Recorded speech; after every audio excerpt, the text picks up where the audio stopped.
All right, y'all, you're in for a real treat today. I'm going to be sharing my top 6 favorite cookie recipes. Perfect in time for Christmas. We have a few oldie but goodies in here, but y'all, we tried 2 brand new recipes this year, and I have to say, I think those both are my top 2. Let me share with you these Christmas cookie recipes.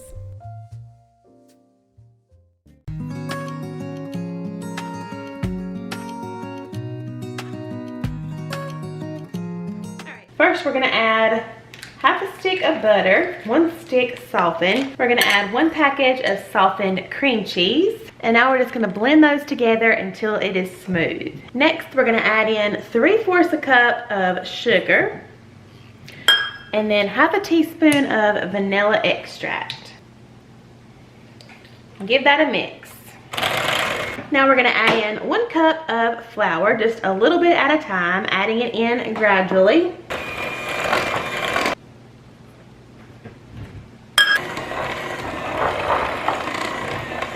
Next to the bowl, I have about 15 Oreos over here. I'm just going to crush those in the bowl. I guess you could crush them all up in a bag first. That might be easier. I'm just going to do it like this because you do want kind of big pieces in there. You don't want it to be like a cookies and cream where it's just all mixed together. You want those big chunks of Oreo.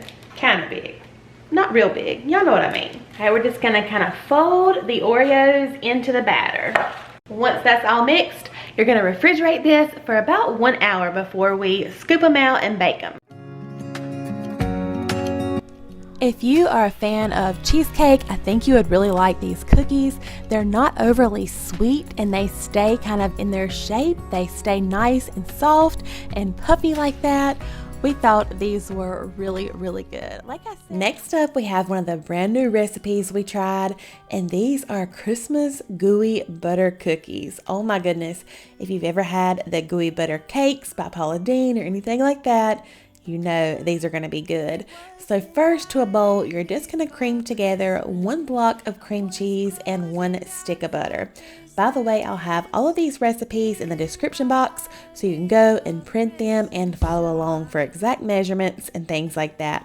We're also adding in 1 egg as well as some vanilla extract. And again, we're just going to mix those together. Next, we're just going to add in 1 box of white cake mix.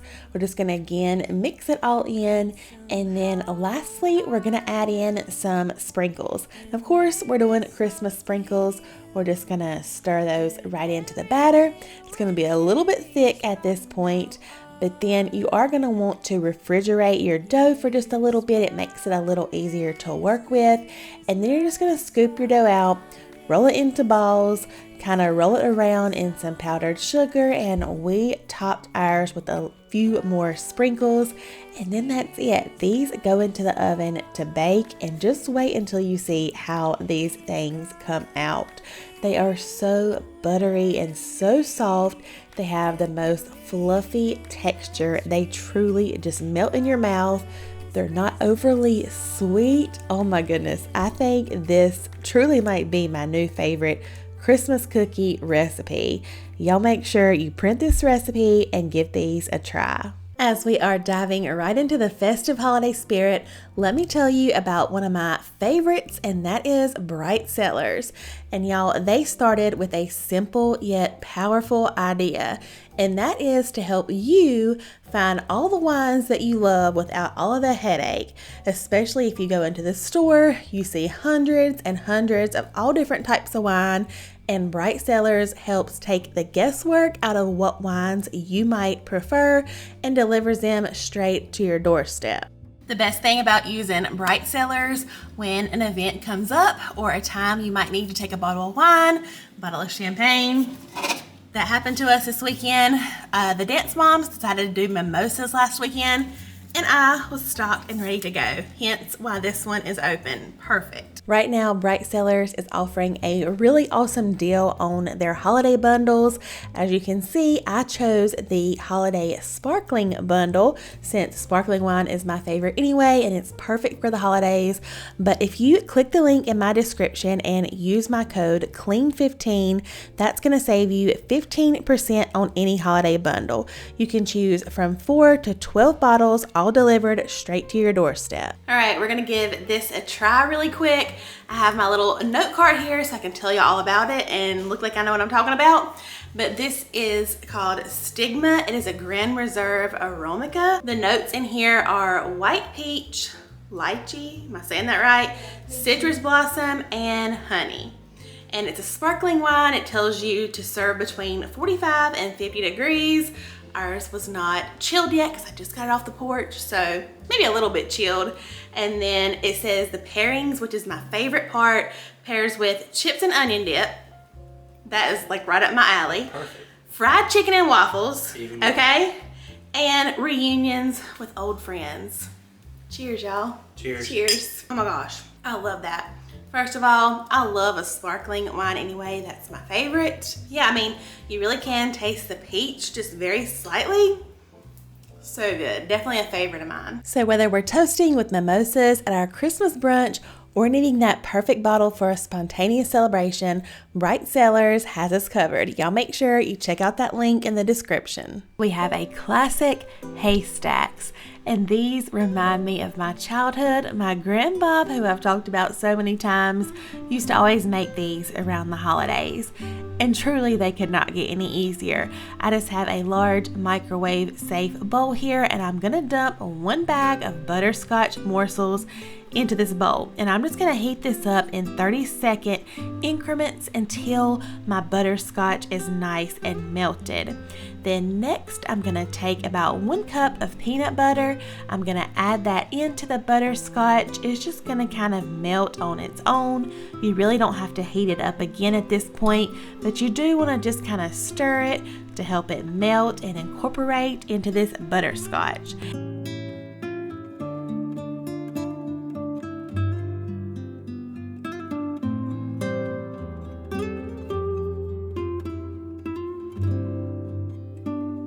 Next, we're going to add in about half a teaspoon of vanilla extract.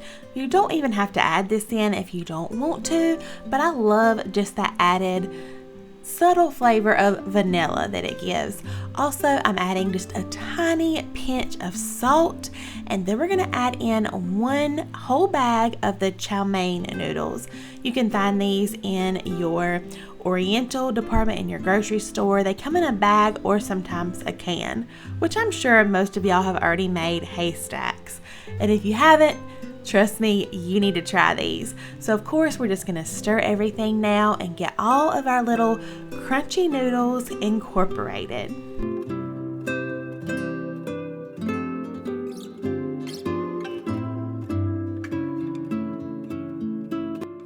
And then next, I just have my baking sheet here lined with some parchment paper, and I just think it's easiest to use 2 spoons and just kind of scoop some of our little noodle butterscotch mixture out and kind of shape it with my spoons a little bit, get it the size and shape that I want, kind of make it a little bit round.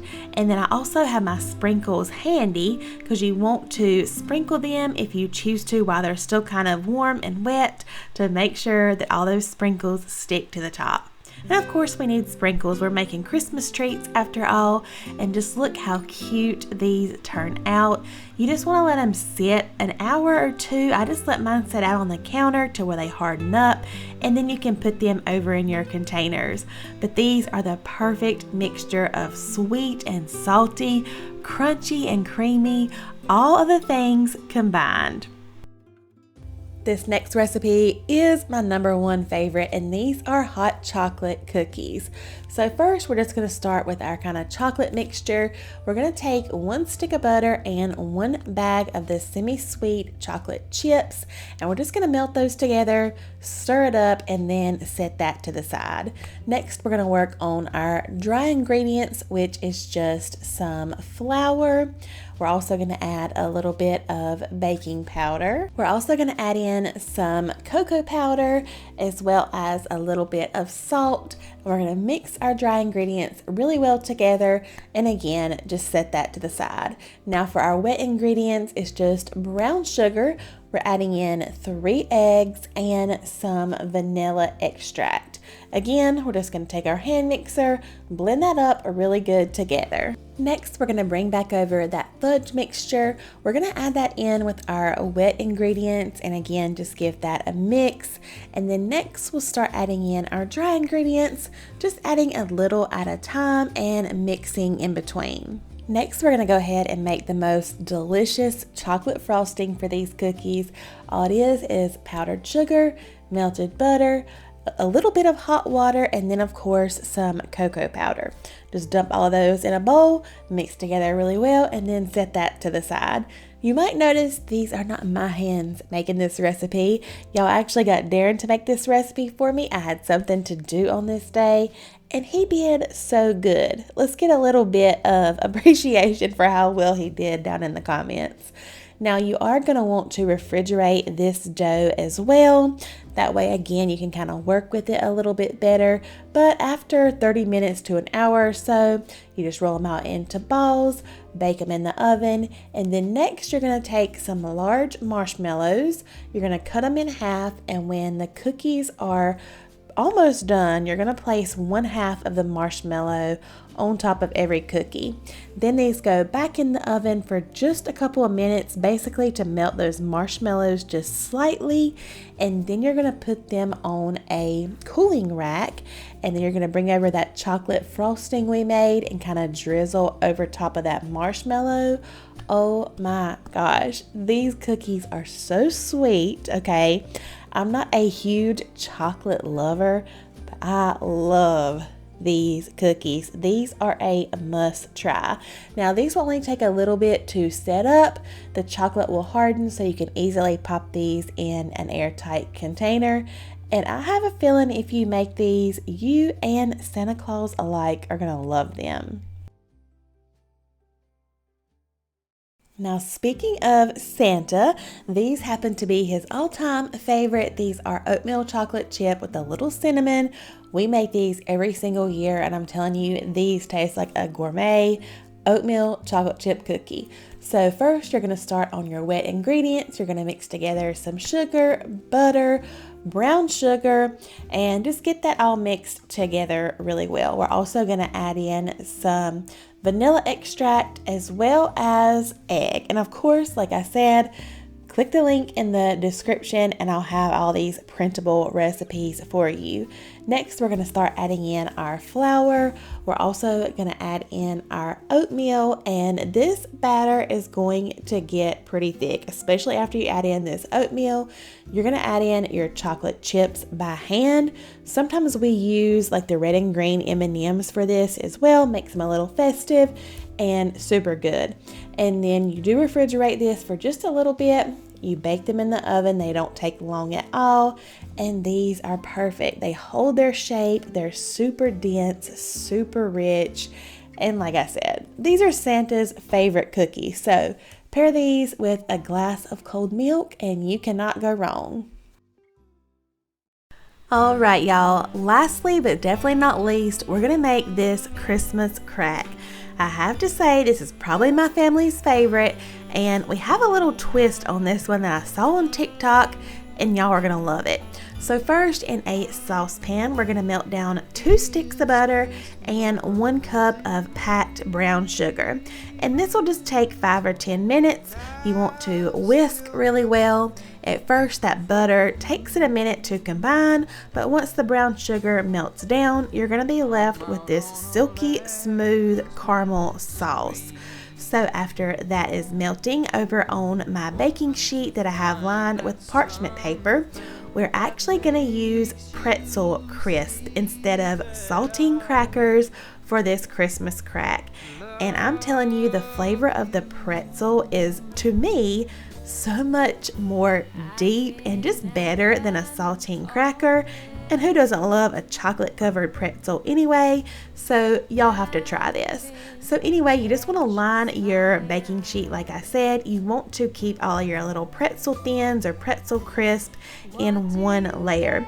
You can use broken ones, it doesn't matter, because you're just going to break the whole thing up at the end anyway. This reminds me of when Darren and I first got together, one of our first Christmases together. I made the Christmas crack with the saltine crackers because it was just something cheap and easy to make, and it was so good. So anytime I make this, it just reminds me about all those years ago when I first found this recipe. But anyway, once you got all of your pretzel thins on your baking sheet, we're just going to bring over that caramel and drizzle that all over top. I take my spatula and kind of smooth it over a little bit, but we are going to pop this into the oven at 325 for about 8 minutes so that caramel will spread a little bit more as it bakes in the oven.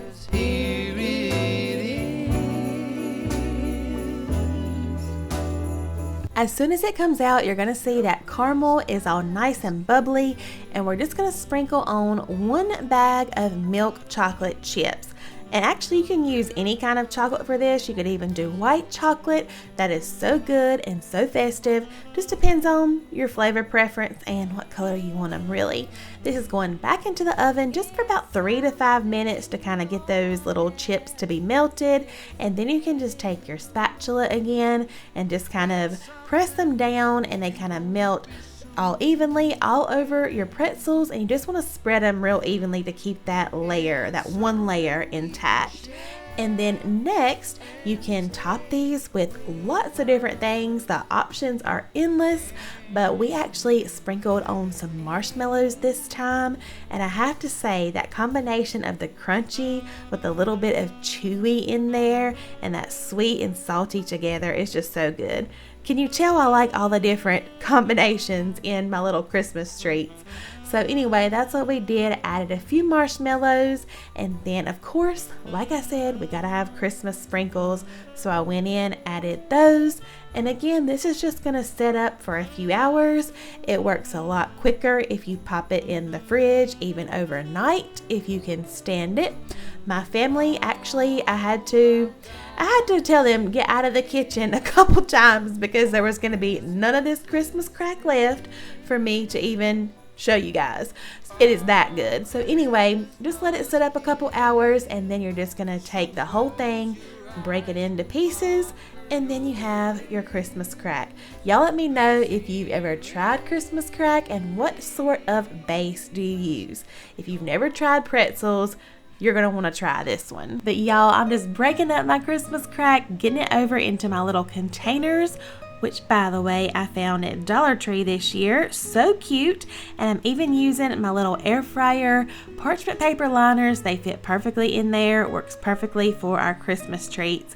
But thank y'all so much for cooking with me today. I hope you found a new cookie recipe to give a try for this Christmas season. I hope you're all having a wonderful Christmas season so far.